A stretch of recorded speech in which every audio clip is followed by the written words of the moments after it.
Is Sean McVay still a top 5 head coach? What's going to be his biggest challenge this year? And how much longer will he coach the Rams? That's coming up on Locked On Rams. You are Locked On Rams, your daily Los Angeles Rams podcast. Part of the Locked On Podcast Network, your team every day.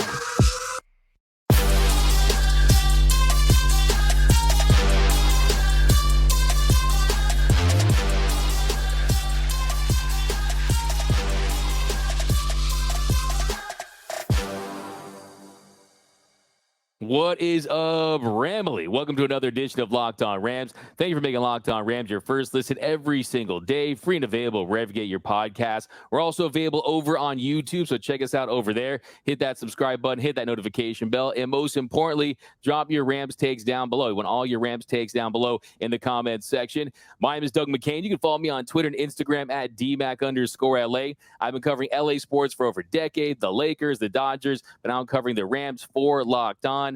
And as always, I'm joined by the Rams pre, half, and post-game show host for the Rams flagship radio network, ESPN 710 LA. He's entering his 8th season covering the team. You can follow him on Twitter at Travis Rogers, Mr. Travis Rogers. This episode is brought to you by FanDuel Sportsbook, official sportsbook of the NFL. Make every moment more. Visit FanDuel.com/lockedon today to get started. Now, Travis, we have a list that was released last week that said that Sean McVay wasn't a top 5 NFL head coach. Are you ready to get into it, my man? I am. I think this is worthy of a discussion for sure. Yes, let's go. Okay, a lot of recency bias here, but former NFL player Ross Tucker on his website, 33rd Team, he ranked the top 32 NFL head coaches, and Sean McVay comes in at 7. So, Look, I always say you have 3 types of head coaches: the good, the bad, and the Adam Gase. Okay, and first thing I want to say is all these coaches up here, you're splitting hairs. They're all great to different degrees, but what's your first thoughts on hearing that, hey, he's not in the top 5? Yeah, I think it's wrong. The short answer is it's wrong. That if you lined all of these guys up and you did all 32 of these men are unemployed, all 32 jobs are open, and you start picking, he's not lasting past 5 picks. I think that's the best way to look at it. If you're just taking guys off the board, he's probably not first, but he's probably not 5th either. He's somewhere in that 2 through 4 range. Like you mentioned, D-Mac, there's a lot of good coaches in this NFL. But if you were just picking guys, if there was a free agency coaching draft, Sean McVay's name gets called in the first 2 or 3 picks. Yeah, no, I was thinking about going that route, Travis, just looking at if you were have a draft, you could guarantee me that these guys would coach for the next 5, 10, 15 years. How high would he go? And also, too, you know how much value you have when you look at your contract. If you look at the highest paid coaches today, you got Bill Belichick at $20 million. He's first. Pete Carroll, he's second at $15 million. Sean McVay, he's third at $14 million. I still think Ted Lasso should be in the mix there, but he currently isn't. But if you look at what he's getting, I mean, he definitely is valued as one of the best coaches in the league. Yeah, well, because look, this the biggest thing with Sean McVay is that it's not theoretical. It's real. Sean McVay was a guy that none of us had heard of, took over a team that was bad. Okay, not just not in a good spot. They were bad. The Rams had been bad for a long time. The Rams had been bad since Dick Vermeil and Mike Martz were putting together the greatest show on turf. And they were a bad football team for the better part of 15 years, give or take. And then they come back to Los Angeles, Jeff Fisher, and we all remember the Hard Knocks and none of this, 7-9 BS or whatever it is he said. And they went 4-12. They were a bad team. Sean McVay in 1 year turned that team from a bad team into a very good team. Year after that, took them to the Super Bowl. 2 years after that, won the Super Bowl. And in his 6 years in this league, he's had one season where you could honestly say that was not a very good football team. The proof's in the pudding. Yeah, no, I think his track record speaks for himself, especially if you're a Rams fan. You've gone from Jeff Fisher to Sean McVay. I mean, with Sean McVay's photographic memory, he can remember plays from like 15 years ago. Jeff Fisher couldn't really remember who the backup running back was for the Patriots. So, yeah, I mean, you get that upgrade. But, yeah, it speaks for itself. I mean, 60-38, that's his record in the regular season. 4 10-plus win seasons, 7-3 in the postseason, 1-1 in the Super Bowl. So you look at that amount of success, especially as early as as he's achieved it, becoming the youngest coach ever to win the Super Bowl. You have to feel good about it. But really, what grinds my gears, what pisses me off is, look, I can see you can make the case for Andy Reid. I see you can make the case for Bill Belichick, even though he has had 7 losing seasons in 10 years. 1 playoff win. He's not the same. Since you pushed out Brady, too, it's kind of been the curse of Boston sports. Look at what happens to the Celtics and the Bruins. Something going on in Boston that's, I don't know, best record in the league, out in the first round. Lose to an 8 seed. I'm enjoying every single second of it. Hey, we love it. Hey, Boston loses, LA wins, right? So I'm okay with that. And then Mike Tomlin, of course. Sean Payton, to me, is an interesting one because McVay, he has a 3-1 record versus Sean Payton, a win in the NFC Championship game. But for me, to say that Nick Sirianni and Kyle Shanahan are ahead of him, I just don't get that at all. I mean, you have to give Shanahan a lot of credit. He is the most consistent coach that I've ever seen when it comes to consistently blowing it in big games. Of course, he was the offensive coordinator in the 28-3 collapse. I mean, you take McVay over Shanahan every day of the week and twice on Sunday, and that Sunday being the one where they beat them in the NFC Championship game. Am I right, Trev? Yeah, no, you're right there. I'm glad you brought up Kyle Shanahan. I think Kyle Shanahan's a really good coach, but I think your points are good ones. I want to go back, and whenever you do this, well, this guy over that guy, it always sounds like you're dumping on the other guy, and I'm not. I'm just bringing some facts to this thing. Sean Payton's been to 1 Super Bowl in a long time in this league. Okay, 1. Mike Tomlin's been as good of a head coach in this league as there's been over the last 20 years. 1. Okay, so Sean McVay has been here about half as long as Mike Tomlin, maybe even less than a half, and he's been to 2, and he's been close other times along the way. So I'm not saying that Mike Tomlin isn't a great coach. He is. I'm not saying that Sean Payton isn't a great coach. He is. I'm just saying that what Sean McVay has done, he's done more in a shorter period of time than those guys. Belichick's on an island all by himself. Andy Reid is probably, behind him, and you can throw Pete Carroll in there as well. But once you get past that, it's more your favorite flavor of ice cream. Nick Sirianni, give me a break. They've had 1 good season since he got the head coach. I'm not saying he's not a good coach, but show me again, and then again, and then again, and that's how you're a great coach. Anybody can have a good season, but it takes real greatness to put these things together season after season after season, and that's what McVay's done. Yeah, he's been consistently great. The 1 year he wasn't, he was decimated by injuries, and it was more of a transition year. So, yeah, I think he was absolutely disrespected by this list. I think Sirianni, maybe if he wins the Super Bowl, maybe you could say, okay, he's, like you said, the flavor of the month. You get the recency bias there, and you try to make that case. But, hey, this is not just a head coach. This is a rock star head coach. I mean, he's a transcendent on just X's and O's and what he brings and the juice that he brings to your franchise. So I think you have to consider those intangible benefits as well. But Kyle Shanahan, I mean, this guy has done less with more in big games than pretty much any coach in the league, in my opinion. And that Niners roster, they've been stacked. And yes, you could kind of make the case that they've been able to do it with not great quarterbacks. And I think that would be kind of the case for Shanahan. But still, I look at the big games. I look at that NFC Championship game comeback, and I still have McVay over Shanahan. But coming up in our next segment, though, we're going to talk about what is going to be Sean McVay's biggest challenge heading into next season. And later, what does his future hold with the Rams? That's coming up next on Locked On Rams. All right, let's talk a little bit. Our pals at FanDuel. Make a fast break to FanDuel during the NBA playoffs, because right now, new customers can get a no-sweat first bet up to $2,500. That's a new number. That's $2,500 back in bonus bets if your first bet does not win. Here's the great parts about FanDuel, right?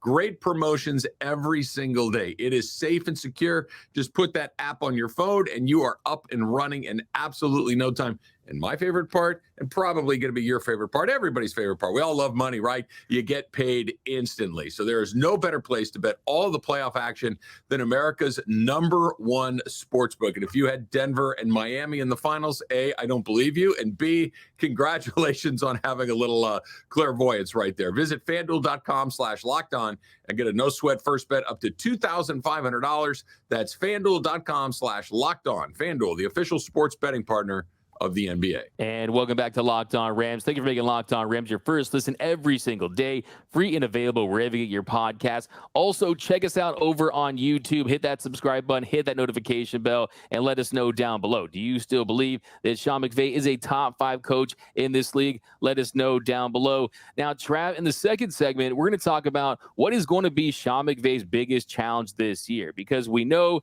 the deck isn't as stacked this season. They're not expected to win win 10, 15 games. They're not Super Bowl favorites or anything like that. But we also know that everything he dealt with towards the end of last season, there were rumors that he was strongly considering retire, that he might have been a little burnt out. We know that this is a guy that work-life balance isn't really what he does. But what do you think is his biggest challenge heading into this season, Trav? So I think one of the things that he's got to really kind of put his hands around, and I think, and I'm very optimistic that he's going to be able to do this because he did it when he showed up to take over this organization a handful of years ago, and that's continue to develop culture. That when he came over after Jeff Fisher's final season, when he came over in just the Rams' second season here in LA, the Rams culture was basically non-existent. It really, if you said to anybody, what are the Rams about? It's I don't know. They're pretty good on defense and Aaron Donald's pretty good. But beyond that, there was no identity. This team does have an identity right now. Their identity is dynamic, young, go for broke, no stone unturned, try things, be bold on offense that took the league a long time to catch up, and just young, enthusiastic energy that Sean McVay has brought to this. The we, not me. The standard is the standard. Be at your best when your best is required. These are all the things that Sean McVay says over and over again. And it's elevated this franchise from one of the 32 teams to one of the 32 teams that everyone else is looking at. One of the 32 teams that are looking to go find their next head coach. One of the 32 teams that NFL free agents or trade partners are looking to do deals with. And that's because of Sean McVay. So if he can continue to drive that culture forward on a team that, like you said, D-Mac, this is probably going to be a longer year. This is the first time since he's been here where coming into the season, it's, let's see. I don't know. And keeping that culture rolling, I think, is going to be a challenge for him. And I think he's up for it.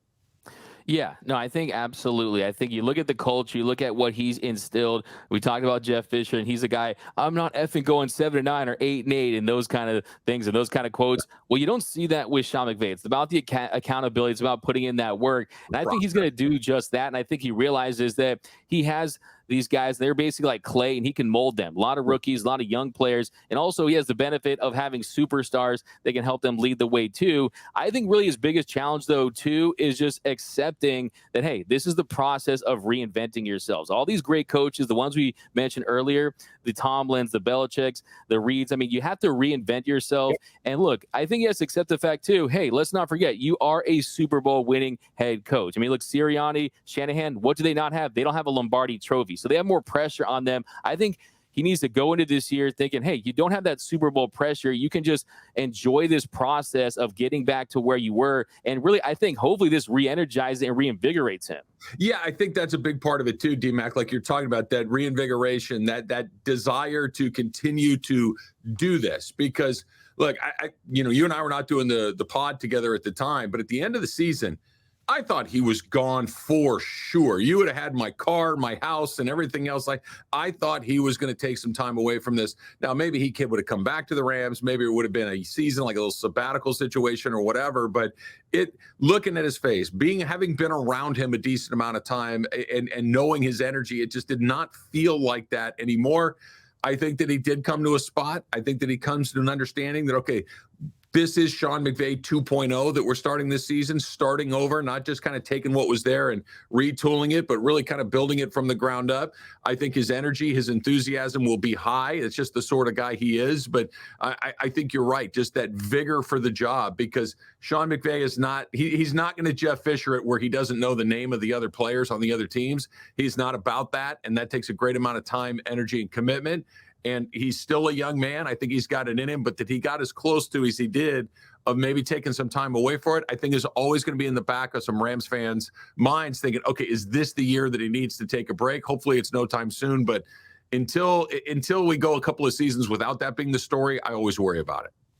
Yeah, no, and I remember listening to your show at the time, and I was like, oh, man, it's gone. It's over. I thought that McVay was done, especially after he referred to last season as a personal failure and just how down he was. But I also thought to myself, there's no way this guy's going out like that. There's no way a guy that's going to go out on a losing note. He has such a competitive fire and a standard that he set for himself that I expect him to make another run. But also, too, I think the other big challenge for him is kind of just getting back to his roots offensively and reestablishing that run. I think you've seen this Rams offense ever since Stafford has been in the fold. We saw in 2021, they were the best offense in the league. They were up there with the most productive offenses in any category, but the style was a little different. You saw them move back that heavy drop back. You didn't see as much play action. You saw a heavy just spread amount passing game, and that's a good way to attack with Stafford. But I think in 2022, you didn't see them mix things up as much. You didn't see some of those concepts that we saw when he first arrived and some of the ones that were so effective early in his career. So I want to see a foolproof running game. I want to see increased usage of the tight end, the passing game. And I think he's really kind of reconsider the connection between the passing game and the running game. And I think that could be a challenge for him as well. You bring up a great point. And we still haven't look, the Rams have been good. They've gone to 2 Super Bowls. They've won 1. They've won the division 3 times in 6. They're a good football team. There's no question about it. And they've had a great deal of success. What we still haven't seen is all of these pieces firing at the same time. And that's kind of life, right? Like they just rarely is everything going great. We've seen them when they have super high level quarterback play. They won the Super Bowl. We've seen them when they had a dynamic playmaker in Todd Gurley. They went to the Super Bowl. We've seen them have a lights out defense at different points in this of Sean McVay's career, Aaron Donald, Von Miller, and some other guys along the way. But what we haven't seen is all 3 of those things together at the same time. And I think that's part of the reason that gets Sean McVay excited is the prospect of all 3 at the same time. What does that look like? Yeah, no, absolutely. Just kind of get that synergy, right, and find a way to have that balance. And I think, too, he's going to realize, too, that one of his biggest challenges, he has to take something off his plate. He has to learn to just delegate, to delegate a little more. And he is the guy that kind of burns the candle on both ends, and that's just kind of who he is. I know you've been around this team. I mean, when you see that fire in person and what Sean McVay brings, do you think that is something that he could learn to do, is trust a little more and try to get these innovators around him and just kind of delegate so you don't have that burnout? Do you think that's something that's possible? I worry about that. I think you're on to something there, that what makes him him is probably the thing that's going to make it difficult for him to do what you just described. That this is somebody who is smarter than the rest of the guys. This is somebody who sees it a little bit differently than the rest of the guys. This is somebody who knows, not thinks, knows that his hands on it are the best possible option, that you can delegate to a point. But when you've had the kind of success that he has and giving it to someone else, I know how to do it better than you. And it's not ego. It's not arrogance. It's just the fact of the matter. And to let go of that, I think, is a great challenge. Yeah, no, absolutely. As you told me in some of the other shows, I mean, Jeff Fisher, he didn't want to surround himself with some of the better talent, whereas McVay, he's open to that. He's humble. He gives everyone the credit around him. But yeah, I just want to see the Rams' identity in 2023. I want to see a little more of a work-life balance, and I want to see more of a pass-run balance with Sean McVay. I want to see some more play-action passes, fix the O-line, establish the run game, maybe find a third receiver better. So yeah, I'm definitely excited about his future. And the fact that he is back, it lets me know that, hey, he's ready to roll in the future. But coming up here in our last segment, what does the future hold for Sean McVay? How much longer can we expect him to be the head coach for your Los Angeles Rams? That's coming up next on Locked On Rams. And welcome back to Locked On Rams. Thank you for making Locked On Rams your first listen every single day, free and available wherever you get your podcasts. Now, Travis, kind of the million-dollar question moving forward is, how much longer can we expect Sean McVay to be the head coach for the Los Angeles Rams? And if you look at his future, we know there's really nothing this guy hasn't accomplished early on in his career. He's basically already beaten the video game. He's just playing it on story mode at this point. But when you look at his future, what do you kind of envision for Sean McVay and this Rams organization? Well, I think it's a really important question, and I think it's a very hard one to answer, D-Mac, because, look, this is the NFL, which they, I'll take this terrible cliche, which stands for not for long, right? Which means that they've already gotten the over when it comes to doing what they're doing. They've already had a head coach that's much longer than you're typically going to have. The Carrolls, the Reeds, the Belichicks, the Tomlins, those are the exceptions to the rule. That's 4 guys out of a league of 32 teams. If you get a guy that can stay beyond 4 or 5 years, you've had a hell of a run. Well, he's going into year 7. We know the money that's out there for TV. You've mentioned it a few times, and I think it's spot on. That work-life balancing, you can only burn that hot for a certain period of time. I'll go back, think Dick Vermeil, right? Dick Vermeil had this meteoric rise to success from UCLA to the Philadelphia Eagles. They go to, and then he just poof, gone. Then he went and did TV for 20 plus years, and then finally came back to coaching towards the end there, where he went back to St. Louis and then ultimately Kansas City. I would not be surprised if there's a similar career trajectory for Sean McVay. I think with the Rams, you try to give him everything he needs in the short period of time to get him what he wants to do to stay. But I do think that there's an expiration date with Sean McVay. That could be in a year, 2 years, 5 years. But to think that, okay, just because he's a 30-something-year-old man, you got him for another 20 years, that's just not the case. Yeah, I think you have to be realistic. I think you have to take it year by year with McVay, and I think you really have to see what drives him. I think when you were talking about towards the end of last season, he was courted by TV, and he was courted by different gigs around there. I mean, look, if he calls it quits, maybe we could look at him as a third host here on Locked On Rams. We'd love to have Sean McVay here. He could be a guy. I don't think he could afford it. We could offer. We could. Hey man, he's gonna kill on those FanDuel and Built Bar ad reads. But yeah, no, I think we look at Sean McVay though, and I think the big key for him is, look, there's really nothing this guy hasn't accomplished, but I also think too, I think he's just a football junkie. I think at the end of the day, he's a football junkie that lives and breathes NFL football. And yes, I think you brought up a fantastic point that it is rare to have these iconic coaches, the Tomlins, the Reeds, the Belichicks. These guys are basically judges where they don't have to get fired. They can keep their spot for as long as they live. But on the same token too, I think McVay is pretty much close to being that. And I think the other question too is, does he see the LA Rams as the pinnacle for his NFL head coaching? Would he see another franchise out there as something that would drive him and motivate him, a Cowboys or a Packers or something like that? In my opinion, I think he loves this situation with the Los Angeles Rams. I think he trusts this organization to be competitive and put pieces around him and go after Super Bowls. But do you think that there's any other team out there that would drive him at any point to continue his coaching career anywhere else? It's interesting because I think the one that kind of jumps off the page at you are the Dallas Cowboys, because they're the Dallas Cowboys, right? They're the biggest kid in the room, and they're the one that gets all the attention. But I don't think that Jerry Jones, as long as he's a part of the Dallas Cowboys,